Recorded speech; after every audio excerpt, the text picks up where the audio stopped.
Welcome to my basement, everybody. I hope you're doing great. We are continuing to test stuff out here with the streams, hoping that things look a little bit better. Hope you're having a great midweek. What are we? It's Tuesday already, and the big news announcements have been coming out of CinemaCon in Las Vegas, and I think one of the big reveals was the Spider-Man trailer. This comes on the heels of the Justice League trailer that Warner Brothers put out last week. And it felt a little, they released it on a Saturday, which was kind of a weird time to release a big trailer like this. This is the Justice League trailer that's running behind me right now. I can see what you're looking at right now, too. And I watched the thing, and it certainly looks pretty.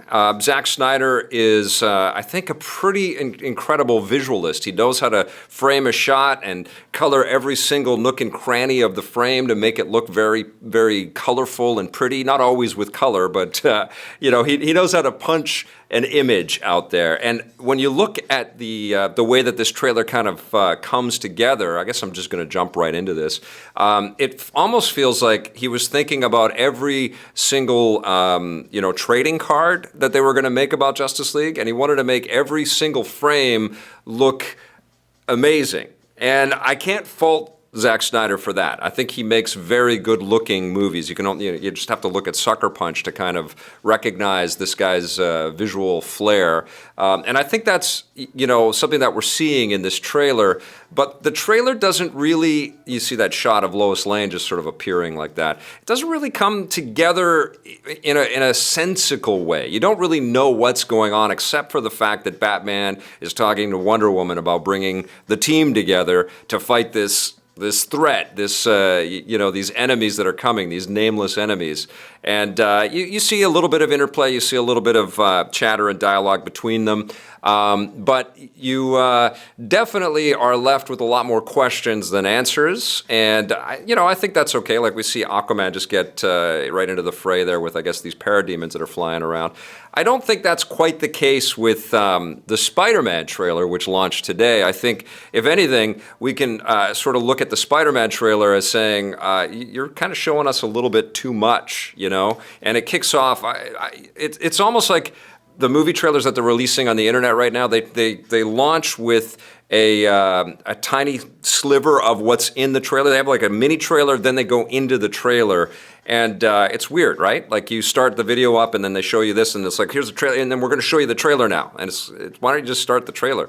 But anyways, we get into this trailer and we get like the whole story of the movie. I mean, we get a sense of who Peter Parker is. He's got a buddy. He just wants to join the Avengers. Tony Stark gives him a cool new outfit. He kind of brags a little bit to his pals, who also wants to wear the costume. That's a very funny bit. But he brags that he knows Tony Stark and he knows Captain America stole his shield. There's some good little moments in there. And then we get the former Batman and Birdman, Michael Keaton, jumping up, being very menacing as our brand new Vulture. He looks like he's ripped right out of the MCU, right in line with the the way that Jeff Bridges looked as Ironmonger in the original Iron Man. It's almost like you could go whoosh and do a straight line from each of those characters. And then we get into some pretty epic scale, moments with Spider-Man like this, but we also recognize that, Tony Stark and Iron Man aren't especially happy that this guy's getting in over his head.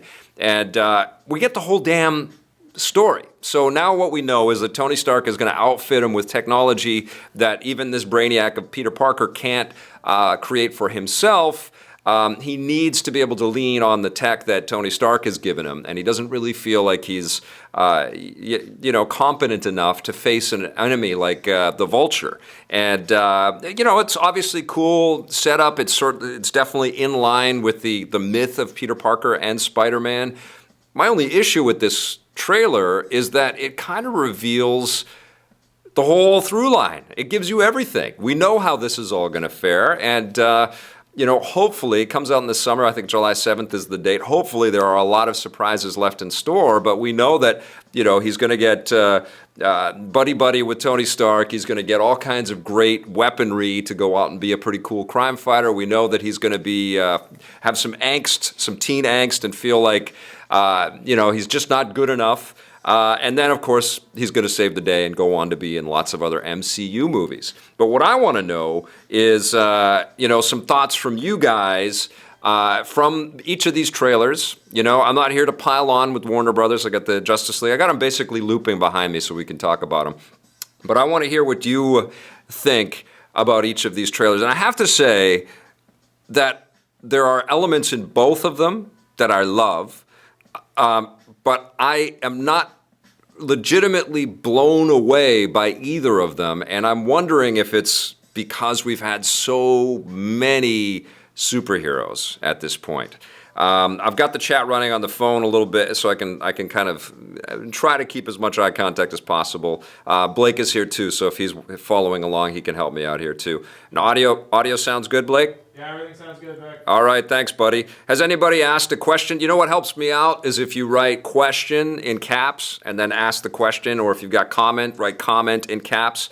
But my first question is for you guys. Which trailer did you like better? Which do you think sold its movie better, and why? And I'll just wait while this catches up on the stream, and then you guys type out furiously, and you throw down some comments for me. But, obviously, these are major investments from Warner Brothers and from Disney and from Sony. Everybody is kind of recognizing the powerhouse kind of investments, the powerhouse sort of returns that can come from these investments. They're massive movies, and it will be crazy to see how these all come together. I got a couple of Justice Leagues already. Blake's audio sounds good. Awesome. Justice League for sure. Wow. Okay. Does any movie look like it's going to be a 10 out of 10? Patrick Furtado is asking me that. Does any movie look like it's going to be a 10 out of 10? I got chills from the episode 7 trailers, like the Chewie we're home kind of stuff. I thought those were incredible. I got to tell you, I Instagrammed an image from Guardians of the Galaxy Volume 2. I didn't love the first Guardians movie. I thought it was really funny and cool and clever. But I thought, this has been sort of an issue with the Marvel movies to a degree, is that their villains aren't that great. And I think that movie in particular suffered from that. All of the heroes were incredible.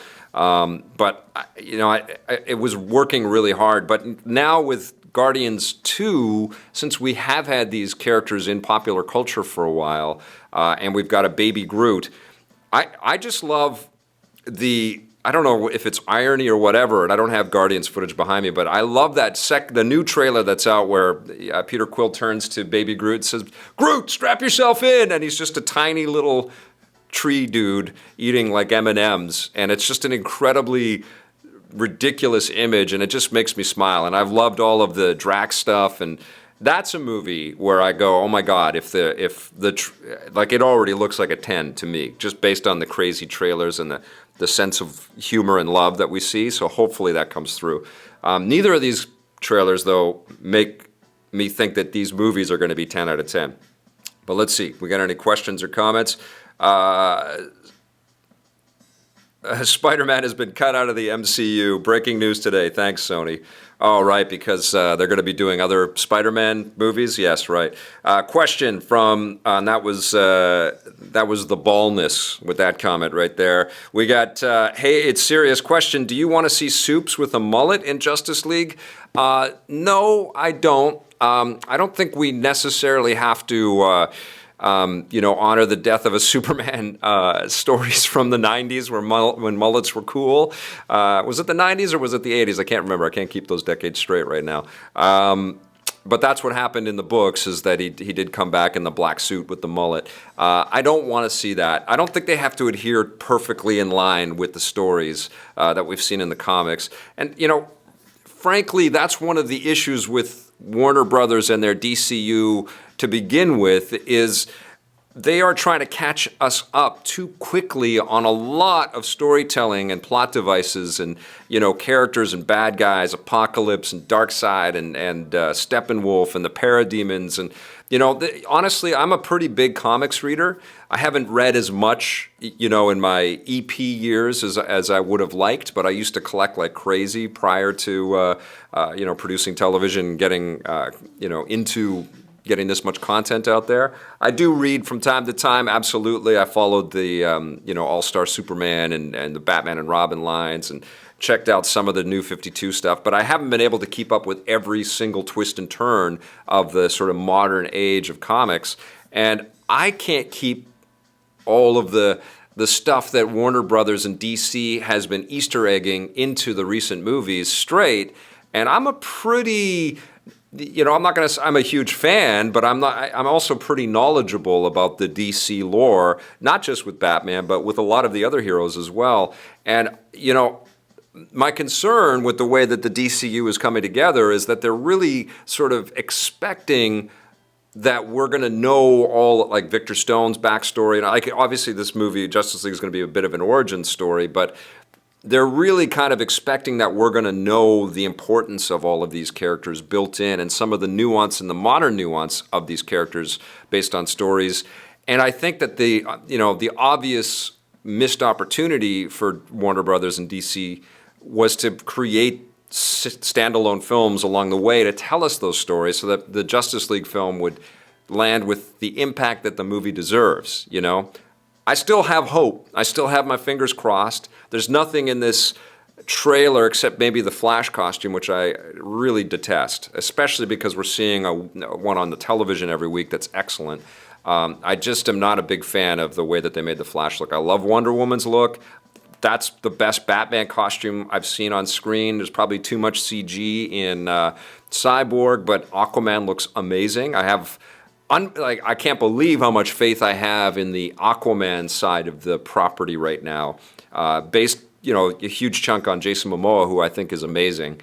But I feel like all of these movies, and we'll see, I hope I'm proven wrong with Justice League, but I feel like they're just sort of expecting we're going to know all of these details and we can just jump right in and care about all of these characters, and it's going to be like, oh yeah, we know this, we know.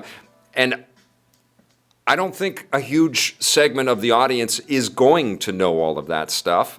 And I think the way that Marvel has been successful on tapping forward and sort of looking back throughout its movies has been, progressing with us for this last decade or more now at this point, and letting us kind of ride with these actors and these stories all the way along. So we'll see. Obviously, that's a pretty clear challenge that the Zack Snyder's team and the other directors and Warner Brothers and DCU have ahead of them. But this trailer doesn't make me feel like they've solved that. Anyways, I want to hear from you guys here. Question: what do you think Marvel will do after all the Avenger movies? After all the Avengers movies going forward? That's from Curtis Uryk. That's a good question. I mean, these actors are kind of growing out of their contracts. I heard that Chris Evans is probably going to wrap up with Captain America pretty soon. They're clearly kind of setting the stage for the next round of heroes, partially, with the new Avengers that we saw at the end of Civil War. They're kind of sort of leaning into other characters and supporting cast and stuff. And I guess maybe that's probably what they're going to do, is they're going to rise up the ranks of Black Panther and the Scarlet Witch and stuff like that. They're going to become more prominent characters in maybe these next wave of Avengers movies or solo standalone movies that bring in the Avengers, and then they will recast some of these heroes, and it's going to be crazy, man, to see a new Cap. It's going to be crazy to see a new Iron Man. I can't imagine anybody else other than Robert Downey Jr. as Iron Man. And that's the challenge that Marvel and Disney have now, right? They've made this unbelievably successful franchise. Nothing close compares to what Marvel has done over the last, 10, 12 years. No series has done anything like this ever in the history of movies or entertainment. Star Wars, I think, is going to be the next thing that is able to do that.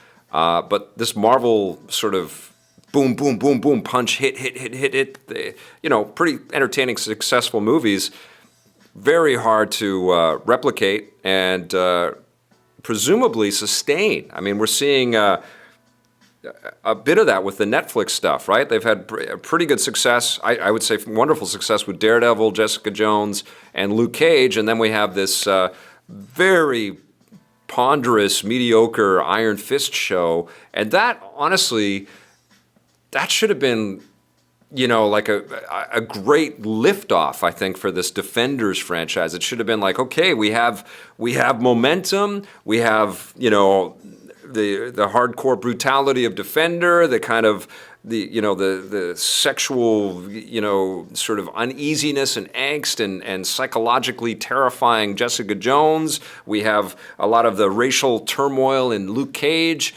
and now with Danny Rand and Iron Fist, we're just going to have fun being this kind of hero for hire superhero guy, and instead it becomes like boring bits that we saw and don't even remember from the Green Arrow TV show. It's crazy. So yeah, we'll see. Like this is not going to be easy for Marvel to just sort of keep that pace and keep that quality up. We will see. Okay, new Avengers. Yeah, that's probably going to happen. Question from the Lord of Lude, Joss D, with the new Avengers exclamation mark. Yes, can't wait for that. The Lord of Lude. Question: if a superhero game, Justice League, Guardians of the Galaxy, Spider-Man, was made this year or next, which company do you think would make the best one? That is a good question. I wonder constantly why we don't see great, Justice League and Avengers. We've seen 2 Avengers movies, all of these Captain America movies just get more and more successful, and we've been absent, an escape of AAA quality in the console space. I've been complaining about this incessantly on our programming. But now it looks like with the Square Enix Marvel deal and Marvel kind of recognizing that, no, it's time for them to get back into this area. Thank you, Arkham. That they are going to start delivering some good stuff.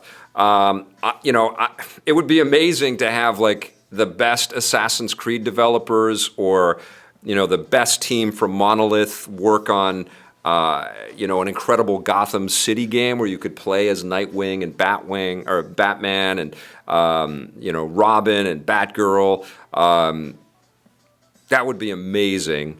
Not that Rocksteady has been slouching there. But if we're talking about new teams, I mean, a Justice League game with Green Lantern and the Flash and Aquaman, tall order. Rocksteady's basically shown that they can take a very, very beloved franchise and a concept and just blow it out to a very, very large and satisfying kind of level. So I think Rocksteady gets the first kick at taking any DC property and moving forward with that, and presumably that's what they're working on.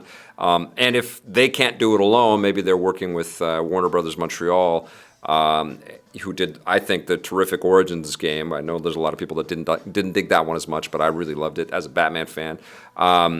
It would be great to see that collaboration to build us an epic Justice League world. I have huge expectations out of Crystal Dynamics, who has been killing it with Tomb Raider. That's a vaunted studio with a lot of great games under its belt to take on the Avengers. I think that's pretty amazing, but I think the Avengers is such a massive world with so many expectations. Yeah, I'm sure they're feeling the pressure over there. I'm excited that, Insomniac is working on a Spider-Man game. It's not tied to the movie Spider-Man. I don't know if we're going to see it on PlayStation 4 this year, but I'm excited to see what they do. They can clearly make fantastic third-person action-adventure games, and they understand, the crazy mechanics. Spider-Man, I think, and I've said this many times, is the perfect character for video games because just getting around in his environment is a blast. It's not maybe as efficient and super sleek and cool, but also tough to do as Superman. But there's gameplay in the way that Spider-Man maneuvers, and it's just fun to watch that animation, just to see him web zip from building to building and almost kill himself and break out of it. That's why the Spider-Man games have been, there's been some dogs, but there's been some really fantastic Spider-Man games, and I can't wait to see what Insomniac does. Sucker Punch has been on the tip of my tongue through all of this superhero video game discussion. The Infamous games were excellent. And that's a team of, the Sly Cooper games are excellent as well, and that's a team of comic book aficionados. They love that world. Some of them that have worked in the art department at Sucker Punch have worked in the comic industry. I would love to see them, really fly with some licensed comic characters. Maybe, since Crystal Dynamics is working on Avengers and we got Insomniac working on Spider-Man, I don't know. It would be awesome to have a Defenders video game in the city, with awesome Iron Fist and Daredevil type action, and that would be incredible. I want to see all that stuff too, and I would like to see these superhero experiences happen more in video games, because almost every game you play, you're playing as a superhero, right? And when you play as a character like the protagonists in Infamous, I don't know about you guys, but I can't help but think of, wow, this would be cool if I was playing as as one of the X-Men right now. There's another big franchise that deserves some real love. Imagine, oh my God, imagine a Platinum Games X-Men game. Oh my God. Okay, you guys got my mind spinning. Vic, I hope all is going great. Watching from Colorado. Cougar 2118, thank you so much for watching. Thank you all for tuning in and being a part of this live chat. You all rock. Thank you. Okay. Josh D says Crystal Dynamics could make a killer one. Blade Blur made a comment about Gex 4. I don't think we're ever going to see Gex again. A VR Spider-Man equals barf bag, please, from Warco A. Okay. Hit me up with some comments. Oh, I got one here. RCS, Affleck as Batman, yay, nay, and fave and worst movie Batman. That's pretty awesome. I think Affleck is a great Batman, actually. I don't think the script that he's been given to be Batman has been particularly good. And I think that's probably a big part of the frustrations and the turmoil that we're hearing about the solo Batman movie. Batman versus Superman Batman was kind of a dummy. He was given a lot of information from other people that were solving the mysteries surrounding what was going on, and that was not cool. This is the world's greatest detective. He's a thinker before he's a puncher or a shooter, which is another part of my issue with the Affleck Batman right now, is that he jumps into vehicles and he shoots things with his machine guns and stuff. And yes, he's always had these really dangerous, violent cars in the films. Got it, but it just feels a little too easy of a solution for somebody that's this intelligent. I would like to see Batman kind of, be a detective, figure out the way to take down parademons, and get in there and, finish them and zap them, instead of it just looking like it's a cosmic space fight kind of thing. I totally get that in Justice League the rules change because we do deal with cosmic enemies and they have to be, global in nature, and it's usually alien threats and stuff like that, so maybe we can escalate a little bit. But so far what we've seen of Affleck's Batman is that he is less of an intelligent vigilante that can be one step ahead of everybody, and more of a aggressive, angry, kill first, ask questions later kind of character. And I want to see a bit more nuance there. I feel like his Bruce Wayne has been kind of interesting. I feel like he can dip more into the Tony Stark kind of level of sarcasm and sass and sense of humor. Maybe we'll see a little bit of that in Justice League. But I think Affleck is solid. And I got to tell you, like, the look of the dude in the suit is amazing. I like the shorter ears. I like how beefy the dude is. I like the giant bat symbol. I like the gray suit, which looks more flexible and like he's a lot more mobile. The fight sequences in Batman versus Superman, when he busts in and takes out all those bad guys, that was amazing. My fingers are crossed that Justice League kills it. Batman's excellent, and the Batman movie that Affleck has been working on still holds together. But in terms of the best Batman on screen so far, Kevin Conroy's voice, But Christian Bale, I think, really proved himself as a great Batman in Batman Begins and especially The Dark Knight. He had to hold his own against an unbelievably cool Joker and a pretty damn fine Two-Face, and I think he did. And yeah, he's a solid actor to fill those boots and fill that cowl. What do we got here? Silver Surfer and MCU would be awesome. Yes, all of the X-Men, all of the this is from Elvin Kumar. Yeah, the fact that the rights have been so separated is kind of crappy for everybody. Like I feel like as many different variations that they make with Marvel characters on screen, the fact that they're not all connected lets us kind of pit these movies against each other all the time. And if budgets are way out of whack or like almost all of Hollywood is being cast as superheroes or villains right now, and so if better actors go to MCU for whatever reason, the X films kind of suffer a little bit, although Logan was incredible, an amazing movie. But I think it would benefit everyone if down the road there was a lot more sort of interconnectivity. Fantastic Four is an amazing property, and it's an incredibly important property for Marvel as a company. And I feel like Fox and Marvel and Disney should really get along and figure that out, because they could do something so cool with that. They could make a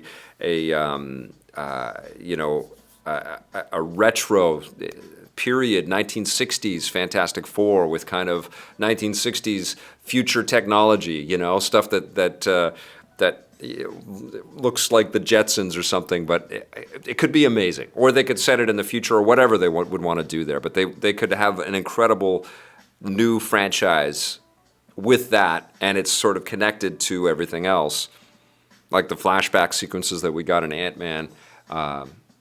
Yeah, I mean, the mind reels with the opportunities there, and certainly going and properly handling Galactus and properly handling the Silver Surfer, that would be amazing as well. Holy crap, it's Nerd Festival talking comic book superheroes on this podcast, but that's what we're here for, right? That's what we all signed up for. Evan M. Hey, Vic, hope you're having a fantastic Tuesday. Just wondering what Batman and what Spider-Man villains you'd like to see in a movie. I'm for Carnage and Mysterio and Clayface. Clayface in a Batman movie would be killer. Yeah, I think that would be a lot of fun and open the door to a lot of, incredible scenes of mimicry. An actor with the ability to become whoever he wants to be with this disgusting technology or this disgusting ability, that could be really cool on screen. Mysterio, again, a very pompous, showman that wants to create all kinds of elaborate scenes and stuff. That could be incredible filmmaking as well. Hopefully not ever cheaped out like they did with the Rhino and Paul Giamatti. Oh my God, that was bad. That was so embarrassing. And Carnage, yeah, that would be... Carnage, I think, in a way, especially if there was a Carnage Venom team up, I'm not as well versed in Spider-Man lore as I would like to be. I love the character. I've read a ton of comics, but I don't know every single nuance and detail. So tell me if I'm wrong. But Carnage and Venom teaming up, I think, would be a pretty powerful opponent for the Marvel MCU, for a lot of heroes, because they are so rabid and powerful. That could be a lot of fun, and it could be more than a handful for a young Peter Parker. But that would be pretty rad. Comment, Hush in a Batman film would be awesome. Yeah, I mean, this is the thing, right? Like, they did Ra's al Ghul or Ra's al Ghul in Batman Begins. Hush would be incredible. Not with Jared Leto's Joker, though. I think they have to rethink all of that. I don't know how you guys felt about Leto's Joker in Suicide Squad. For me, the less said about that movie, the better. But, I think Leto as an actor, he's got the ability, but I don't know. That was all wrong. But, yeah, a cool Hush could be rad.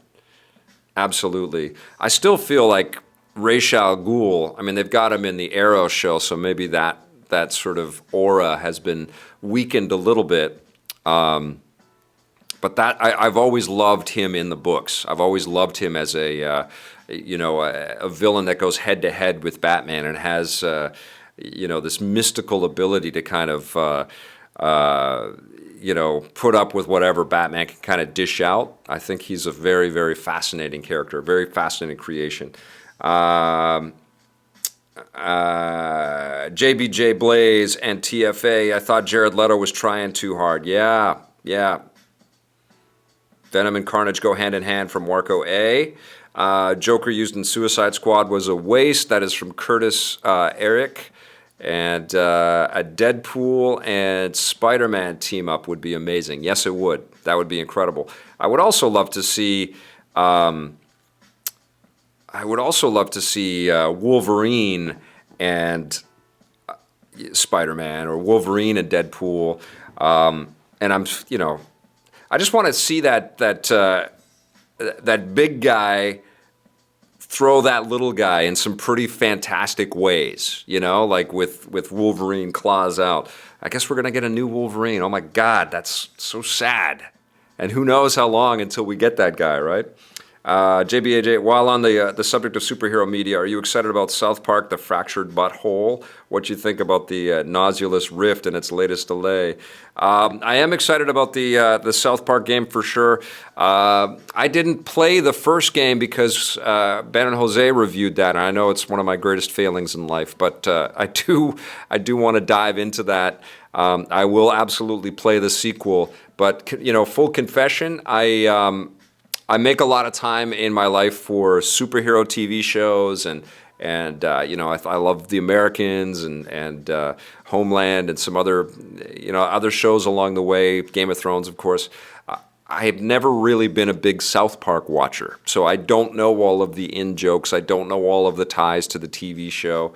I've watched some episodes, but I'm not a super fan. So as much as I admire the creativity and the comedy and the poking fun at the industry elements of South Park in those games, they're not like passions of mine. So I'm going to be reviewing the game from that perspective. Maybe I'll try to watch some episodes before I get into the game. But I don't know every single detail about every one of the characters and all that stuff. I know it's crazy because they've been around for as long as EP has been around. But I pick my passive media watching pretty judiciously because I don't have tons of time when I factor in all of the game playing that I got to do. So I hope you understand.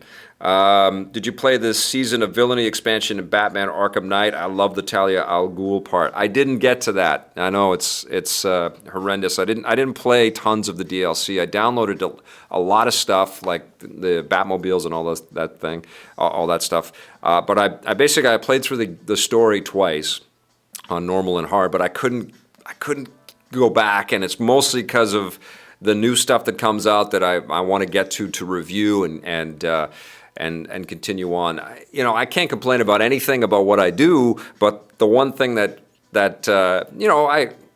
I've talked about before is that I just don't have time to stay on a title, even if I love it. Like the one that I'm obsessed with now, obviously, is Zelda, but I can't just push everything that I've got on my plate that's coming out or that's already out that I'm supposed to be out there making new content and reviewing off so I can keep playing Zelda. As much as I would legitimately like to find every single shrine and every single deal in that game, I just can't do it. Okay. This is from Dylan Foss. Question, other than the Batman movie, which DCEU movie do you think has the most potential to be great? I think Wonder Woman has an unbelievable potential to kind of really change the game. I think that it's fantastic that we're finally starting to see some female-led superheroes on screen. She had a successful TV show. I don't know what the hell has taken so long for a Wonder Woman movie to hit the screen, and I really hope it's great, because if it's great, then Justice League has propulsion. It has like this perfect baton handoff, and it sets up a course correct and a change and an attitude kind of change, and I really, really hope it's great. I mean, I've loved the trailers so far. Talk about two trailers that have successfully shown off, what the opportunity is there and what the potential is there for a movie like that. I've been a fan. I like Gal Gadot as our new heroine. I love the character. I think it's a cool concept. It's kind of almost in the vein of what they've done with Thor, and that fish out of water thing I think could be really, really cool and funny. I hope my fingers are so crossed for that movie. I hope it's amazing. But I honestly I feel like Green Lantern could make an incredible film. There was parts of the Ryan Reynolds Green Lantern movie that were actually really cool, like going to Oa and training with the Lantern Corps and seeing all of those other crazy creations. I liked Sinestro. That was Mark Strong, I believe. He was terrific. But yeah, that movie was brutal. That's just a horrendous, all over the place disaster of a movie, and I really hope that Warner Brothers learned a ton from that. I think that's a character that really deserves it. I'm getting more and more excited about what they're going to do with Shazam, with Captain Marvel and Black Adam, and The Rock has been pretty consistent, right? Dwayne Johnson, he's been pretty solid in most of the work that he's done as an actor. Most of his big screen stuff has been really solid. So, and I have mad respect for that guy. So I'm excited about that. I would be super excited about The Flash if I liked the costume, and if I didn't love the show, and if the director stories didn't keep coming out saying that people keep dropping out for creative differences, I would be excited about The Flash as a feature film because I love that character as well. They can do some pretty fun stuff with the effects. Okay. Arb Hall McDougall says, question, do you have any thoughts on the troubles behind the scenes at Star Trek Discovery? Yeah, I mean... I guess Star Trek, the way that they've broken down the rights, and Blake's a bigger Star Trek fan than I am, he could probably explain this better, but they've broken down the rights differently with the movies and the TV shows, and I think there's probably a lot of people involved with approvals, and obviously expectations are super high. They've cast some pretty cool characters, though, so... I think the big problem is that Brian Fuller is left. Yeah, Brian Fuller was the guy that was behind it, and he was going to be the showrunner. He's left, but he left key creatives that he installed, I think, are still involved. So some of that progress and some of that stuff is being put back into the show. I mean, certainly there's enough amazing sci-fi for the team at Star Trek Discovery to kind of look at as guidance for a modern Star Trek show. If they look at The Expanse, if they look at Ron Moore's run with Battlestar Galactica, if it's anywhere near that, we're going to get something pretty damn amazing. We know that the visual effects should be pretty damn solid. It's an important show for CBS because they're launching their streaming service to kind of be the window, the showcase for selling people a subscription. This is the show that is their jewel for that. So I think the budget will be there. They're casting cool people.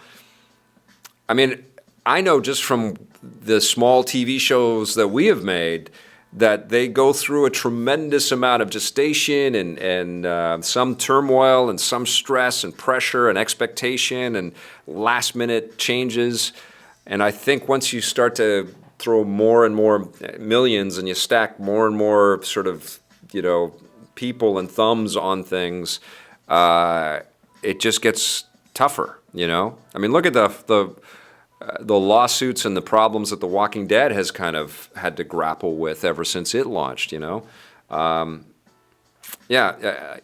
wish and hope that a lot of these things would come out with everybody just playing nice and getting along and all having a unified vision. But, as we can see with Mass Effect, that the best laid plans don't always come together when you're talking about, basically getting an army to build something and everybody agreeing on stuff. But I think, Blake, what do you think? Star Trek Discovery is going to be good? We'll see. Yeah. I mean, every Star Trek show has had problems in pre-development. Yeah. Or in development, I should say.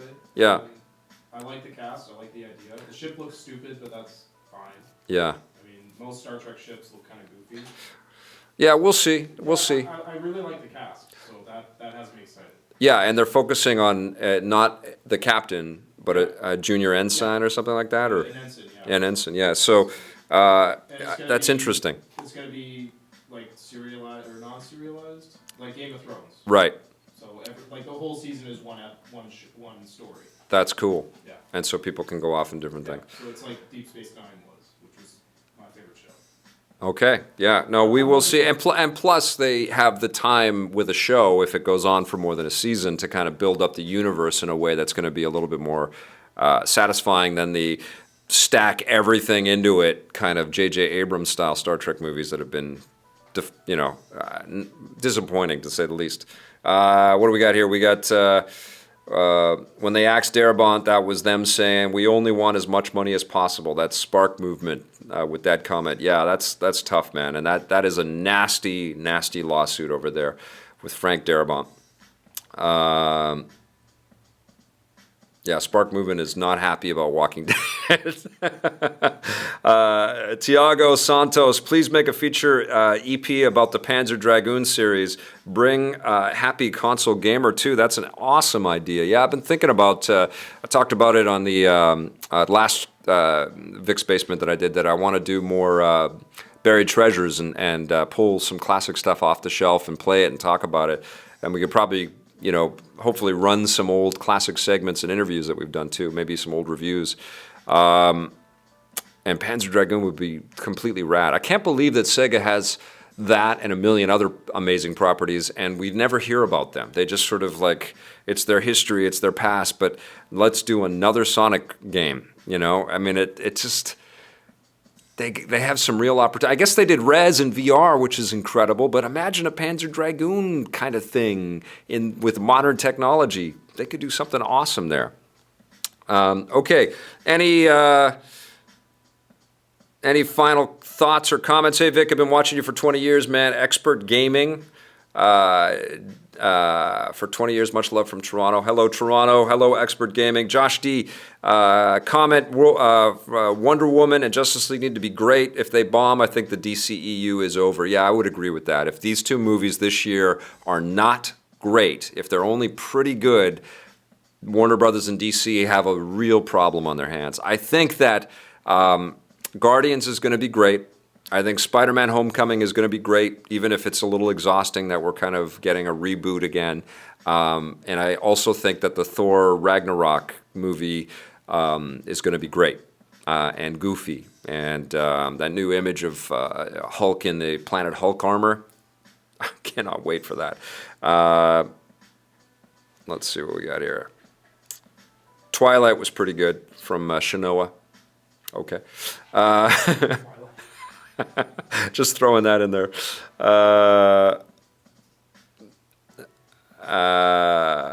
Okay. You got any? Did you find any questions at all, Blake? I wasn't looking. Okay. I don't see any on YouTube. Okay.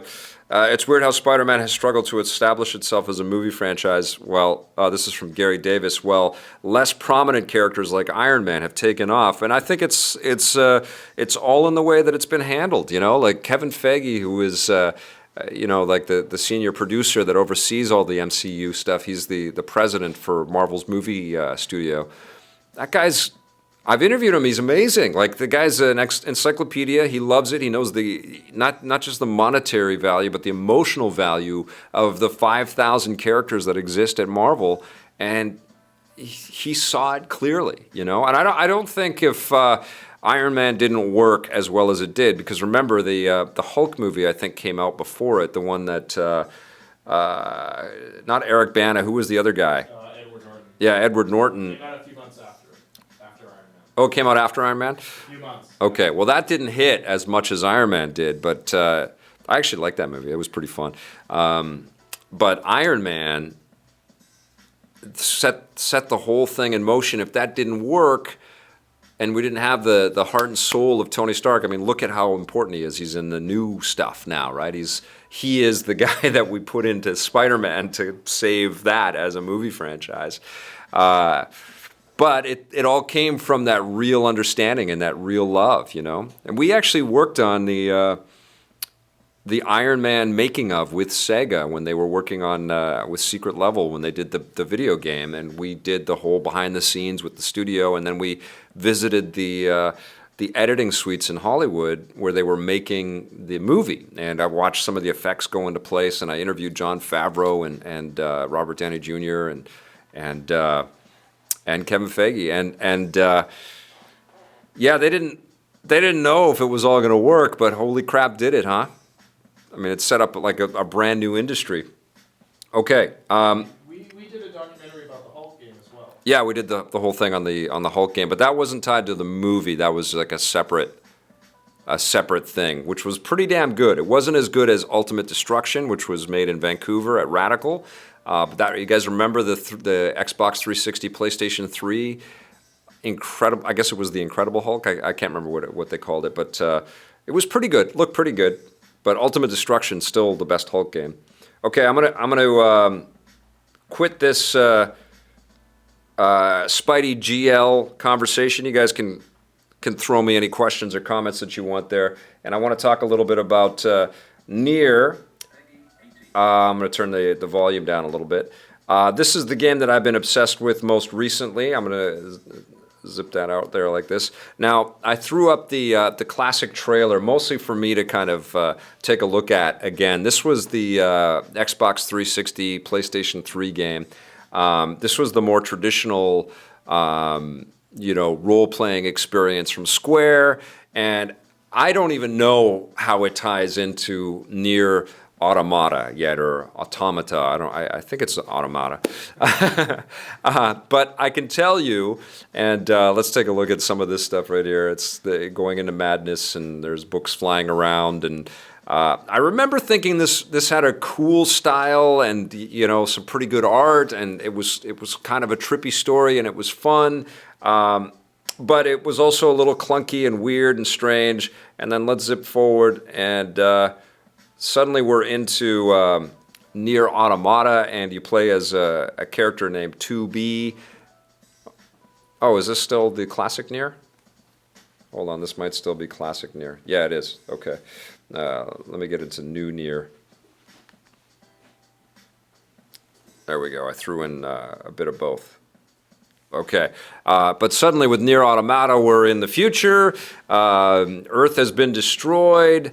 We've got 2B and 9S or 9s, and they are kind of trying to uncover the mystery of what has happened on a devastated Earth. And every once in a while, you'll see a moose running around, and you could jump on the moose and ride it.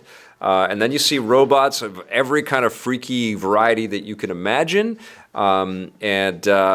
You get into fights and you do some exploration. There's definitely some stuff in this game that kind of reminds me a little bit of Horizon Zero Dawn and of Zelda, but without that same level of like you can't climb those walls, and there are lots of invisible walls inside of the game that are a little bit frustrating, but then you get the Platinum Games kind of combat and the ability to do some incredible moves, and you basically augment yourself with chips because you're an android that has these sensational abilities, and you get into massive boss fights. You fight hordes of these kind of they almost look like 1950s Soviet era, utilitarian type robots. There's lots and lots of them. And then you start to realize that they have some personality, and they're all, paraphrasing, some familiar human phrases. You start to create a little bit of empathy for these characters. And you also encounter some androids that are very humanoid in form, and they have very strange, expressions and agendas and pretty amazing abilities. And you get into some incredible combat sequences. It's, a little bit out of the Bayonetta page book or the Devil May Cry page book, but then there are also, sequences where you're in these ships that you can kind of just jump into, and then it's like a top-down space shooter, and you're blasting away waves of enemies.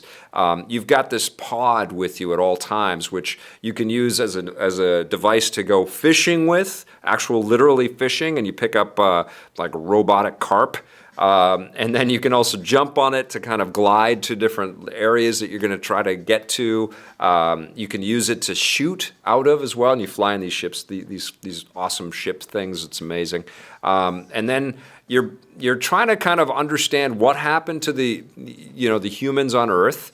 And you're also trying to protect the humans that are up on, colony on the moon. And there's some, space type elements in this thing. There's lots of different sort of bunkers and places that you can get to where you're safe for a little bit.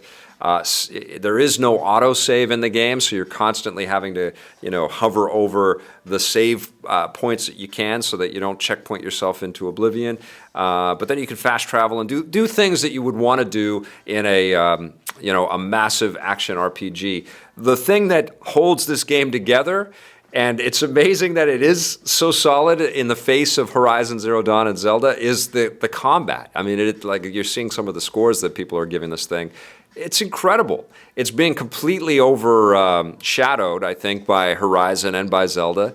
But God, I've been having so much fun from this. Even though I am past the point of exhaustion, I feel like I've been staying up till 2 a.m. playing these massive action RPGs every single day, and this is another one of these suckers that has just completely captivated me. I'm not, I probably put in 10 hours into this thing, so I've just scratched the surface. People keep tweeting me and telling me that you got to play the game 3 times because it's almost like it creates a new episodic variation on the experience. So I'll figure that out once I get to the end of this. But of course, for whatever reason, the video game industry has decided to drop every 100-hour game that they've got right now in the same month, And so I've got Ghost Recon Wildlands sitting right there, and I've got, more Mass Effect Andromeda to get back to. And a quick update on that, I've basically decided, especially from playing Nier Automata, that I'm just going to wait a little while before they do a little bit more patching until there's the next kind of news burst coming out of BioWare that they've really tweaked and improved. I saw some changes with the 2.04 or the 1.04 update, but obviously it's been a big bone of contention and a lot of discussion around the animations in Mass Effect. So I feel like there is probably some more iteration that will happen. That's when I will jump back into to playing some more Mass Effect. For now, I'm in Nier. I'm in For Honor. I've been playing Yooka-Laylee, which I'll have a review for soon, and playing a little bit of... I actually haven't jumped into Ghost Recon yet, but I've been looking forward to getting in there and seeing how much of a community is actively playing the game, but just busting around. I had a blast with the beta, so I'm definitely looking forward to jumping back into that game. But if anybody's got any questions about Nier Automata or wants to correct me on some of the stuff that I got wrong, go right ahead. Michael Holden, hey Vic, love EP Daily. Is it possible for Microsoft to have exclusive content for both their online and console ports without diminishing the worth of having an Xbox console? This is the big challenge that Xbox has got right now. They released excellent hardware with the Xbox One S, which is a definite improvement over the previous Xbox One. They've got the Scorpio to kind of brand and market now to get us all hyped up on it. But they also have to delineate and differentiate themselves from their PC product and their console stuff. And I don't know how they're going to do it if they don't spend a lot of money on exclusives. And so far, we haven't seen, I'll keep it on that frame. So far, we haven't seen those exclusives that, cause us to drop everything and rush in that direction. And I'm a PC player that actually plugs the PC into a television. So when I play off of Steam, if it's not VR, where I need the extra space of my basement, / studio to play these games in, I just play like I'm playing a console game. So the fact that Xbox has got a lot of these things, as you know, you buy it once and you can play it wherever you want to. It's great, but yes, that is the concern. How do you get people to say, I'm making the choice to go console? You know, because you could spend that $300 or $400 that you would on the Xbox direction and buy yourself or put that towards a pretty nice PC. And if you're going to get most of those Xbox games there at a cheaper price, which is something to consider as well, because most PC games are a little bit less expensive, plus a ton of indie games and all the stuff that's on Steam, kind of makes a little bit more sense. I think if Microsoft is serious about having a console division that we all really, really care about and love, all of us, not just the diehard Gears fans and the diehard Halo fans, of which there are millions, or the Forza fans, they have got to come with incredible exclusives, that they're investing in, if they're timed or whatever. But they've got to show that not only do they have to be exclusive, that they're publishing it, but they have to be exclusive on that hardware. And I don't know if they're going to do that. This E3 is incredibly important for what we know of Xbox. But I do believe that Xbox is actively trying to, reposition itself as more of a, and PlayStation is too. I mean, we're going to be able to stream PlayStation 4 games pretty soon on different devices. But they're actively trying to, change thinking around what Xbox means as more of a service and more of a platform that extends into multiple different devices, like Netflix, and less about like being dedicated to a box. But I don't know if that's incredibly endearing or heartwarming for the diehard console Xbox fans out there, and this will be the big challenge. We'll see, Scorpio, I can't wait to see what they have with this. It's going to be incredibly exciting. As somebody that actually plays 4K games now with the PlayStation 4 Pro, it's going to be incredibly exciting to see something more powerful than that and what software can look like, on my screen. I'm super psyched, but I just hope, beyond what we know with Sea of Thieves and Crackdown, that Microsoft has got something that's going to floor us. I mean, a 4K Crimson Skies, if that happens, if they announce that at E3, you will see I will be all caps on my tweets. I will be freaking out, I hope they do. Warco A, comment, I'm the same, Vic. My PC has become close to a console. I hook it up to projectors, and 80% of the time I'm using a controller. Yep. He's been all stock look. He's been all over shooting things for EP over the years, man. That's at stock. That's Arpol. I think he's sticking up for me somewhere, which is crazy. I want my nostalgia. Yeah, that's from JBJ Blaze. Alchemist 95. Hi, Vic. Thanks for bringing back the rundown. Thank you for watching the rundown. I've seen people that have been, retweeting our tweets and posting the rundown on their Facebook pages and their own pages and stuff, and I appreciate that very much. That's going to be a huge part of.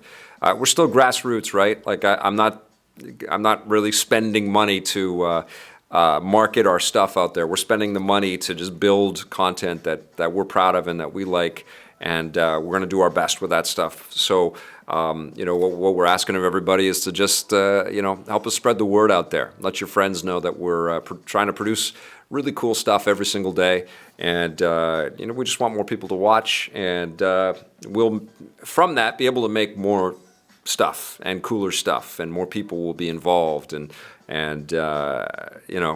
we will be able to conceive and create lots of new content in lots of different ways. The one thing that I need to stress about all of this kind of decision to go forward is that nothing is a limitation, right? There are no time constraints.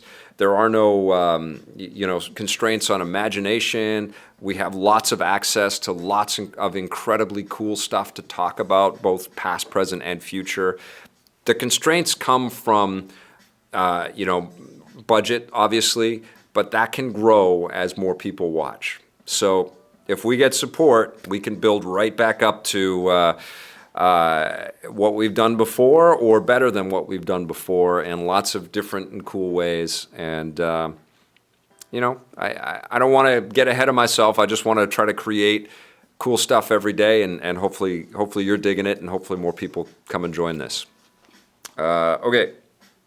How did you get hair like that? I need to know. Expert gamer. You know, my wife told me, I don't know if you guys have been watching the TV shows for a long time, but when we got on TV, I kind of had spiky hair when I was in high school. And then I started to get into my 20s and got on TV, and I thought, well, you know, all the news anchors have like side parted hair, and everybody takes them seriously. And so I kind of parted my hair to the side, and then my wife said, okay, that's enough of that, all right? What are you trying to be? Are you trying to be a news anchor? And like inside I was like, yeah, I was kind of trying to be like a news anchor. And she said, that looks bad. Why don't you like push it all forward and mess it up? And so I credit my wife. She said, okay, do something with that. And so I tried it, and it was, you know, at first it was like just too flat. And then I just started to make it a little messier and sillier, and this kind of became the thing. And you take some hairspray and some gel, and I hate putting the VR stuff on there because then it's squash, and then I just get like spikes out that way, and it's not what I want. But yeah, that was Hair Talk with Victor Lucas. All right, there we go. Donnie S., he also does wear bowling shirts I did wear a lot of bowling shirts back in the day. You know where I used to buy them was we would go to San Francisco to shoot lots of stories because the San Francisco scene was was huge for games. And they had this bowling. It was Kramer on Seinfeld. Remember how popular he was in the 90s? He made this whole bowling shirt fad happen, and there was this store in the Haight-Ashbury district of San Francisco where I would go, and they would make custom bowling shirts, and I had tons of them. Got rid of all of them. I've gone strictly plaid now, man. But no, I have also. Thank you to Loot Crate, and also I've purchased a ton of T-shirts along the way. But now I've got this massive T-shirt library. I'm going to start to. I used to see quite a few of these things on our shows and stuff, but I'm going to try to mix it up a little bit more. I don't want to be all plaid all the time.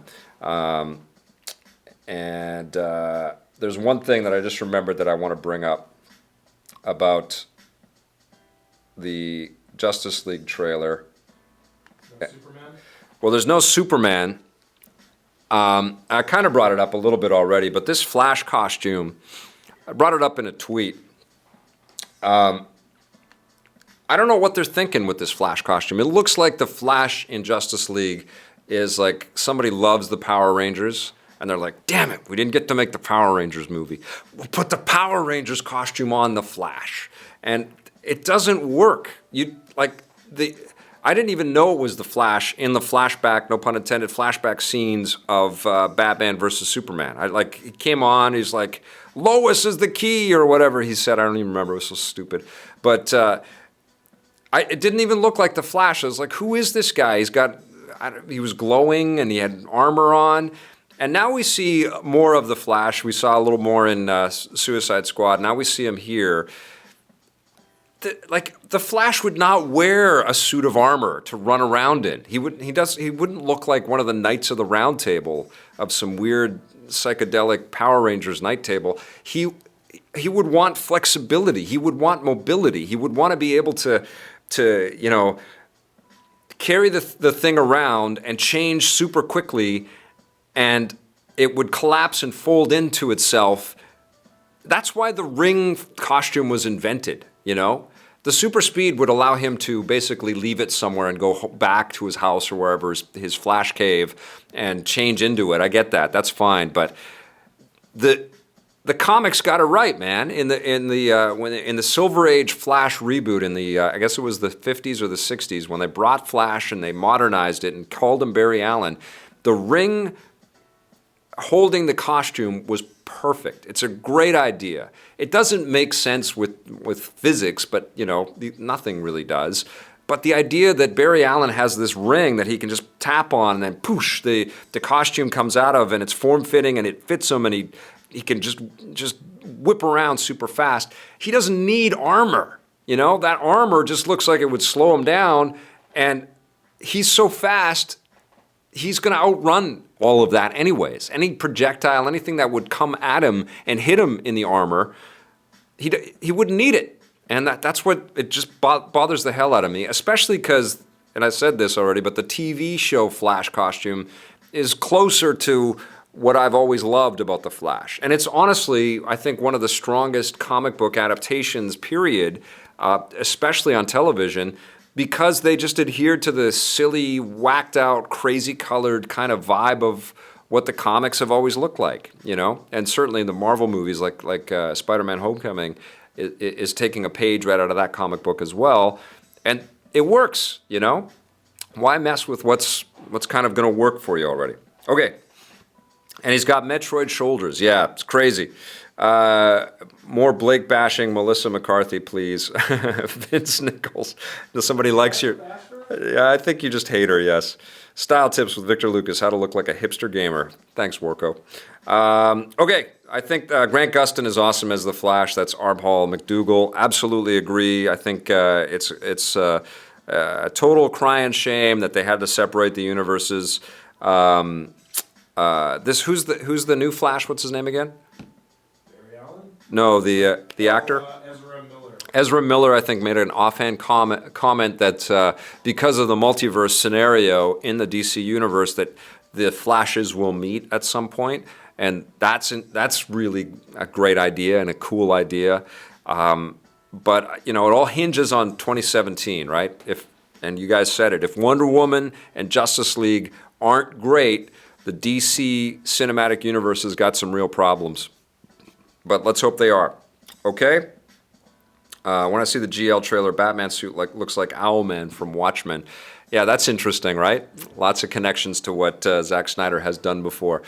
Okay, my friends, I think that's good. We did a long chat. I hope you got your comments in. If you're watching this after the live show, I appreciate you tuning in to watch that. Thank you all for joining me.